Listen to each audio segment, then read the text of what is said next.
الرحمن الرحیم۔ انسان کی بات چیت اور اس کا کردار ہمیشہ اس کے علم عقیدے کے تابع ہوا کرتے ہیں۔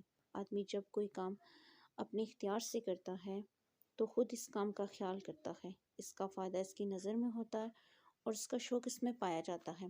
مثال کے طور پر ایک شخص کو پیاس لگتی ہے، وہ جانتا ہے کہ پانی اس کے قریب موجود ہے اور اسے یہ بھی معلوم ہے کہ پانی پینے سے اس کی پیاس بجھ جائے گی، لہٰذا وہ شخص پانی کی گلاس کی طرف ہاتھ بڑھاتا ہے اور اسے اٹھا کر پی لیتا ہے۔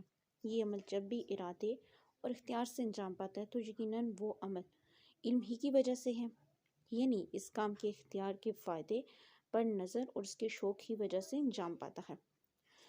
اس بات کی وضاحت کرنے کے لیے انسان کی اندرونی صلاحیتیں اس کے کردار پر اثر انداز ہوتی ہیں، اور ایک اور مثال بیان کرتی ہوں کہ کنجوس شخص کو اگر معلوم ہو جائے کہ فلاں شخص ضرورت مند ہے، تبھی وہ اس کی مدد کرنے کے بارے میں نہیں سوچتا۔ اس کے برعکس ایک سخی شخص جو کسی ضرورت مند سے ملتا ہے فوراً اس پر اپنا لطف و کرم شروع کر دیتا ہے۔ ایسا اس لیے ہوتا ہے کہ سخی آدمی کے اندر ایسی صلاحیتیں پائی جاتی ہیں جو اسے نیکی کی طرف لے کے جاتی ہیں۔ یہ تو واضح امور ہیں جو ہم روزمرہ زندگی میں دیکھے جا سکتے ہیں۔ اسلام مقدس شریعتیں میں صحیح عقائد حاصل کرنے اور اپنے اندر اعلیٰ اخلاق صفات پیدا کرنے کے سلسلے میں خصوصی حکم دیا ہے۔